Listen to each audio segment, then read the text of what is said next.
والصلاة والسلام على من كان نبيا وآدم بين الماء والطين وعلى آله وأصحابه أجمعين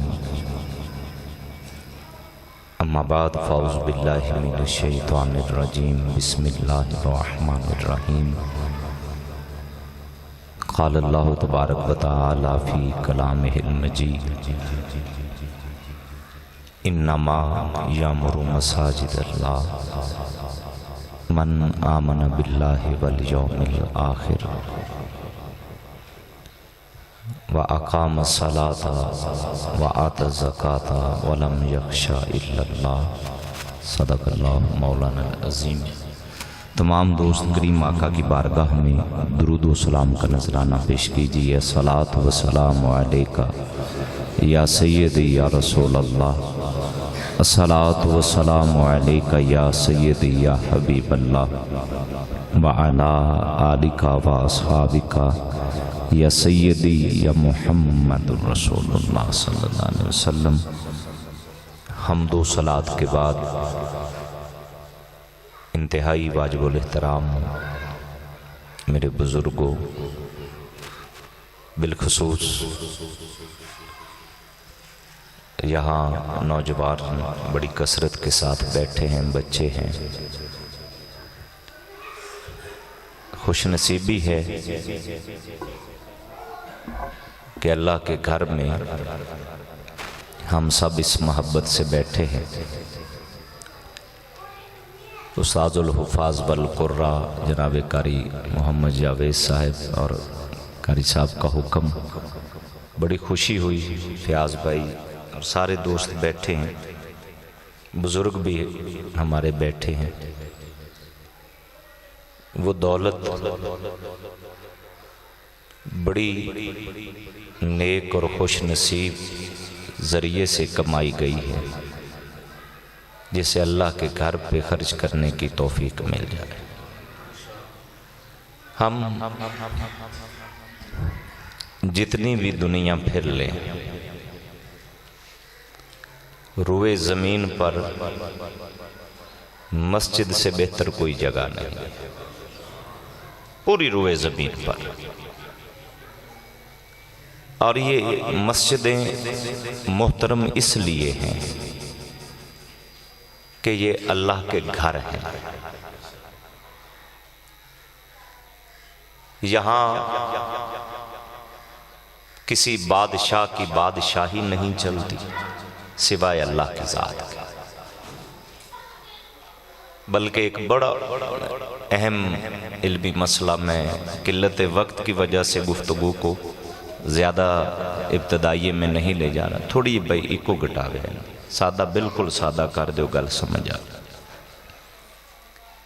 بادشاہ وقت تھا ہارون الرشید، بنو عباس کے دور حکومت میں بہت بڑا بادشاہ گزرا، 20 سال کم و بیش اس نے حکومت کی ہے، بڑی وسیع سلطنت کا حاکم۔ گھر میں ایک دن بیٹھا، غصے سے اپنی جو خاص بیوی ملکہ زبیدہ تھی اس کو کہا کہ اگر شام سے پہلے پہلے تم میری سلطنت سے نہ نکلی تو تجھے 3 طلاقیں۔ کچھ دیر کے بعد بادشاہ وقت کا غصہ ختم ہوا، ہوش آیا تو کہا یہ تو میں بہت بڑی غلطی کر بیٹھا ہوں۔ علماء کو اکٹھا کیا کہ شام ڈلنے میں ابھی وقت تھوڑا رہ گیا ہے، میرے اس مسئلے کا حل بتاؤ کہ طلاق نہ ہو سکے۔ میں مسجد، بادشاہ جتنے مرضی دنیا پہ حکمران بھی ہوں، لیکن اللہ کے گھر پہ صرف اللہ کی بادشاہی چلتی۔ بادشاہ وقت نے بڑے بڑے علماء کو بلایا، انہوں نے کہا بادشاہ اتنی بڑی سلطنت ہے، کوئی ہوائی جہاز کا دور تھا نہیں کہ فوراً تیری سلطنت سے نکل کے کسی اور ملک میں چلے جائیں، تیز ترین سواری گھوڑا ہے، اس کے اوپر بھی سفر کریں تو تیری بادشاہت کا علاقہ پھر بھی ختم نہیں ہوگا، یہ تو طلاق ہو کے رہے گی شام تک۔ بڑی مجلس کے اندر بادشاہ وقت نے کہا کوئی امام اعظم ابو حنیفہ کا شاگرد بھی بیٹھا ہے یہاں پر؟ جن کے فقہ کے اندر ہم پیروکار ہیں، فقی مسائل کے اندر جن کے ہم پیروکار ہیں۔ کہا یہاں کوئی بیٹھا ہے جو امام اعظم ابو حنیفہ کا کوئی شاگرد ہو؟ تو امام ابو یوسف رحمۃ اللہ علیہ شاگرد تھے امام ابو حنیفہ کے، وہ اٹھ کے کھڑے ہوئے، انہوں نے کہا بادشاہ سلامت میں ان کا شاگرد ہوں، تو بتائیے کیا حکم ہے؟ انہوں نے کہا اس مسئلے کا حل تم بتاؤ۔ اس نے کہا بادشاہ سلامت اس مسئلے کا حل یہ ہے کہ شام جو ہی ڈھلے تیری بیوی مسجد میں چلی جائے، تیری بیوی مسجد میں چلی جائے۔ اس نے کہا جی مسجدیں بھی تو ساری کی ساری جتنی بھی مسجدیں ہیں وہ بھی میرے ملک کے اندر آتی۔ اس نے کہا مسجد اللہ کے بادشاہت کے علاوہ کسی کے ملک کے تحت نہیں ہوتی، اس لیے تمہاری بیوی اگر مسجد میں چلی جائے گی تو مسجد تیری بادشاہت میں نہیں آتی، یہاں اللہ کی بادشاہی چلتی، تو یوں تم طلاق سے بچ جاؤ گے۔ علماء متوجہ ہوئے، انہوں نے کہا کہ اس کی کوئی شرعی دلیل ہے؟ تو امام ابو یوسف رحمۃ اللہ تعالی علیہ نے قرآن کی آیت پڑھی وَأَنَّ الْمَسَاجِدَ لِلَّهِ، کہ مسجدیں ہیں ہی اللہ کے لیے، یہاں صرف اور صرف بادشاہی چلے گی، یا محمد کی بادشاہی چلے گی یا خدا کی بادشاہی چلے گی۔ تو مسجدیں بنیادی طور کے اوپر میں نے عرض کیا ان کی عظمت اس لیے سب سے بلند ہے کہ یہ اللہ کے گھر ہیں، اور میرے کریم آقا صلی اللہ علیہ وآلہ وسلم پر نازل ہونے والے قرآن نے جو ہمیں پیغام دیا، جو آیت کریمہ میں نے تلاوت کی کہ مسجدیں آباد کون لوگ کرتے ہیں، کن لوگوں کو یہ توفیق ملتی ہے کہ مسجدیں آباد کریں؟ پہلی نشانی من آمن باللہ والیوم الآخر، جو اللہ پر آخرت پر، یعنی بے ایمان بندہ مسجد کو آباد نہیں کر سکتا، مسجد کو آباد وہی کر سکتے ہیں جن کے دل کے اندر ایمان کا نور اللہ نے رکھا ہوا ہے۔ اور آبادی مسجد میں پہلی شرط کہ دل نور ایمان سے روشن ہو، اور دوسری شرط وَأَقَامَ الصَّلَاةَ، کہ مسجدیں صرف عمارتوں سے نہیں آباد ہوتی، مسجدیں نمازیوں سے آباد ہوتی ہیں۔ اگر آپ عالی شان خوبصورت مسجد، الحمدللہ مجھے دیکھ کے ہی بڑا دل خوش ہو رہا ہے میرا، لیکن اصل آبادی یہ ہے کہ بلڈنگیں عالی شان بن جائیں، لیکن اس کے ساتھ حقیقی مسجد کی آبادی یہ ہے کہ یہ نمازیوں سے بری رہیں۔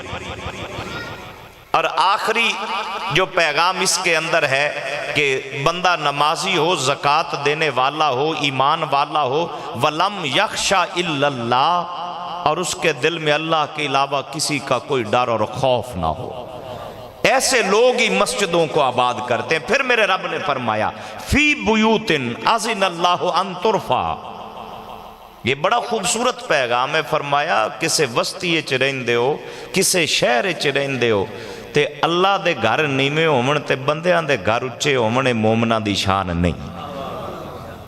فی بیوت اذن اللہ ان ترفع ویذکر فیہا اسمہ، فرمایا ایمان والوں کی نشانی یہ ہے کہ ان کے اپنے گھر بعد میں بلند ہو، اللہ کا گھر سب سے اونچا نظر آئے، پتہ چلے کہ یہ اہل ایمان کی بستی ہے۔ اور اللہ کا گھر جب سب سے بلند اور اونچا نظر آئے، پھر دوسری شرط یہ ہے اس گھر میں اللہ کا ذکر صبح شام ہوتا رہے۔ وہ آبادیاں مٹتی کبھی نہیں ہے جہاں اللہ کے گھر آباد ہو جایا کرتے ہیں۔ میرے کریم آقا صلی اللہ علیہ وآلہ وسلم نے بڑا خوبصورت پیغام دیا مسجدوں سے محبت کرنے والوں کو۔ کچھ لوگوں کو تو مسجد کی میخیں قرار دیا میرے نبی نے، فرمایا ان کی حیثیت ایسے ہے جیسے میخ کسی چیز میں لگ جائے، کل ٹھوک دیندہ نا بندہ کسے شین تے وہ مڑوتھ ہی لب دی ہے، وہ شے اگے پیچھے نہیں ہوندی۔ کچھ نمازی بھی مسجد کے لیے میخوں کی حیثیت رکھتے ہیں کہ جب دیکھو مسجد میں، صبح دیکھو مسجد میں، دوپہر کو دیکھو مسجد میں، شام کو دیکھو مسجد میں، جب دیکھو یا مسجد ہے، اللہ کا گھر ہے، یا سجدہ ہے، یا قرآن کی تلاوت ہے، یا کلمہ طیبہ کا ذکر ہے۔ ایسے لوگوں کی شان میرے نبی نے بیان فرمائی، جب وہ بیمار ہو جاتے ہیں اللہ فرشتوں کو کہتا ہے جاؤ حال پوچھ کے آؤ آج ساڈا نمازی مسجد چایا کیوں نہیں۔ بڑھاپے میں ہی ہم تو آتے ہیں نا، ہمارا مسجد میں دل بھی اس وقت لگتا ہے. 7 خوش نصیب، 7 خوش نصیب.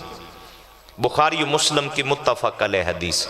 میرے نبی فرماتے ہیں 7 خوش نصیبوں کو اللہ حشر کے میدان میں اپنے عرش کا سایہ عطا فرمائے گا، اور اس دن میدان معاشر میں اللہ کے عرش کے سائے کے علاوہ کوئی سایہ نہیں ہوگا. ان 7 خوش نصیبوں میں ایک وہ خوش نصیب ہے رجل قلبہ معلق بالمسجد اذا خرج منہ حتی یعود الیہ. وہ شخص جس کا دل مسجد سے لگا رہے، جسے ہر وقت یہ فکر لگی رہے کہ یار مسجد کی فلاں چیز خراب ہے، اس کو درست کیسے کروانا ہے، مسجد کا دروازہ کیسے لگوانا ہے، مسجد کو خوبصورت کیسے بنانا ہے، اس میں روشنی کا بندوبست کیسے کرنا ہے، اس میں نمازیوں کے لیے سہولتیں کیسے پیدا کرنی ہیں. ایک نماز پڑھی، اپنے کام میں رہا، دل مسجد کی جانب لگا رہا. سوچ کوئی ہے، دل مسجد کی جانب لگا رہا. میرے نبی فرماتے ہیں یہ بندہ جب مر کے قبر میں جائے گا، پھر حشر کا میدان آئے گا، اللہ کے عرش کے علاوہ کوئی سایہ نہیں ہوگا. اللہ کی بارگاہ سے صدا آئے گی، اے مسجدوں سے محبت کرنے والے پریشان نہ ہو، تجھے ماں باپ بلا سکتے ہیں، تیرا اللہ تجھے نہیں بلاتا ہے. اللہ اپنے عرش کا سایہ عطا فرمائے گا. اور خدمت کرنے والے تو ویسے ہی بڑے خوش نصیب ہوتے ہیں. میرے کریم آقا فرماتے ہیں جامع ترمذی کی روایت، من بنا مسجدا للہ بن اللہ لہ بیتن فی الجنہ وفی روایت کسرن فی الجنہ وفی روایت صغیرن کانا او کبیرن. میرے آقا فرماتے ہیں جس نے مسجد بنائی، مسجد چھوٹی ہو مسجد بڑی ہو، اور چھوٹی سے چھوٹی کی بھی وضاحت ایک حدیث جو سنن نسائی کے اندر ہے.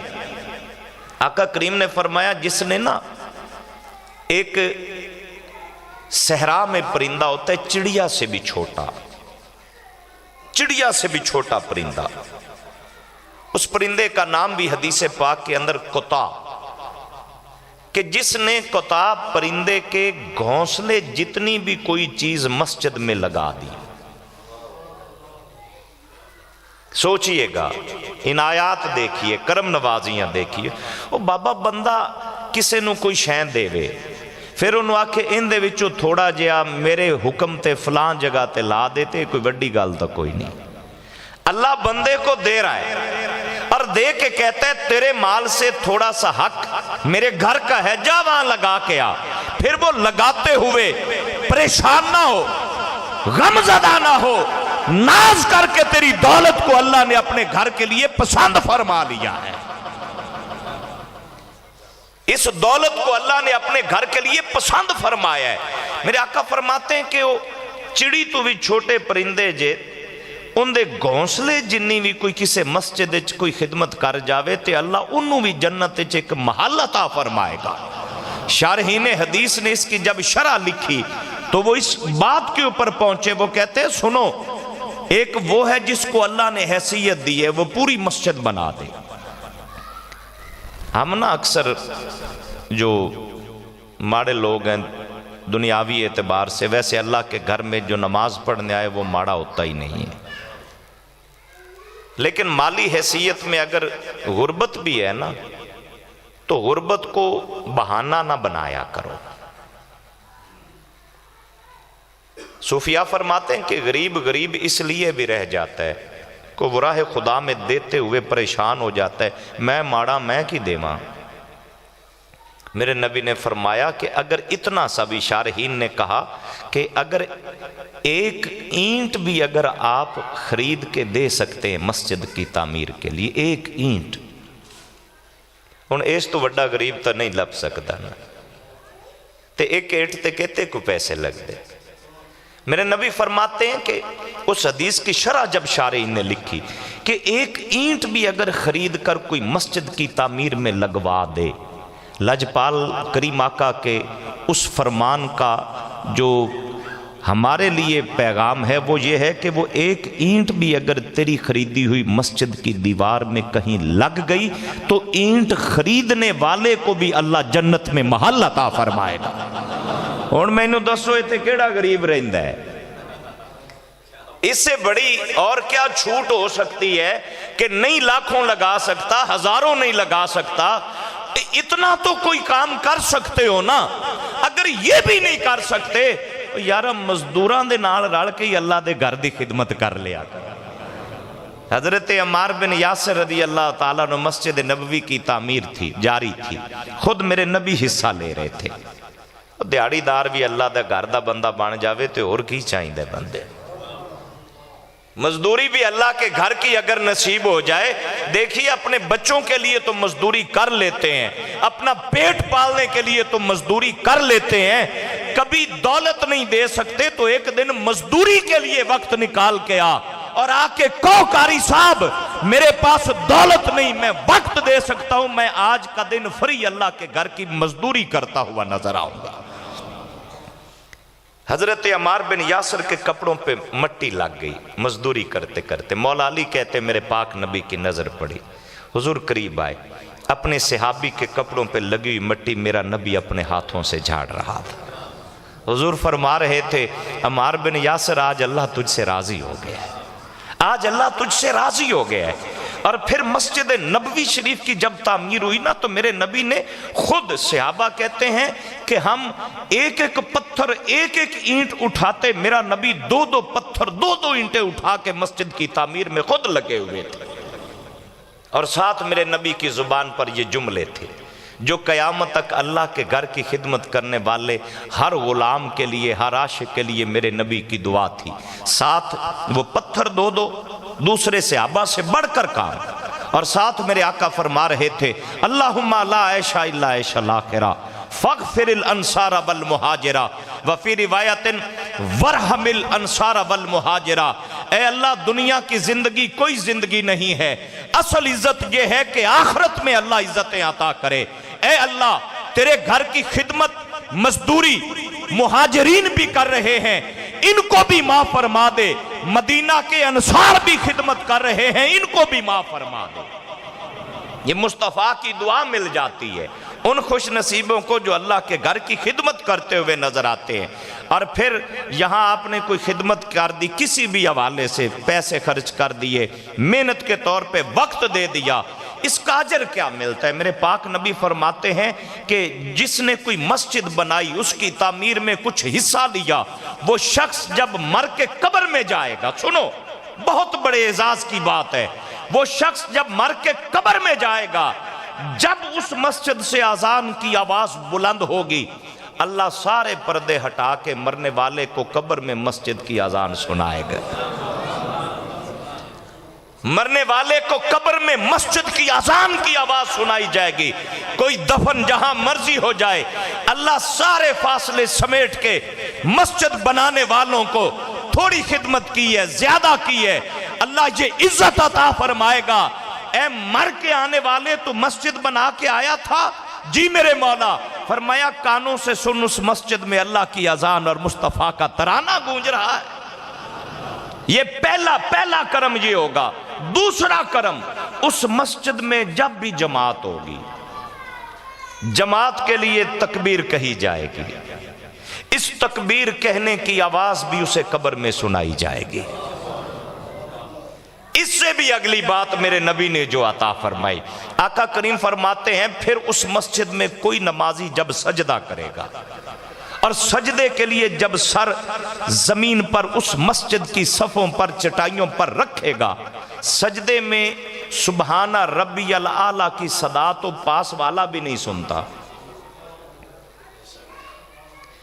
نال سجدے وچ پیا بندہ بھی یہ تسبیح نہیں سن رہا، لیکن مسجد بنانے والے، اس کی خدمت کرنے والوں کے اوپر اللہ کا کرم یہ ہوگا، وہ قبر میں چلے گئے، پیچھے لوگ نماز پڑھ رہے ہیں، اذان کی آواز بھی قبر میں، تکبیر کی آواز بھی قبر میں، جب تک وہ مسجد رہے گی کوئی شخص سجدہ کرتا رہے گا، اس کے سجدے کی تسبیح کی آواز بھی مرنے والے کو قبر میں سنائی جائے گی۔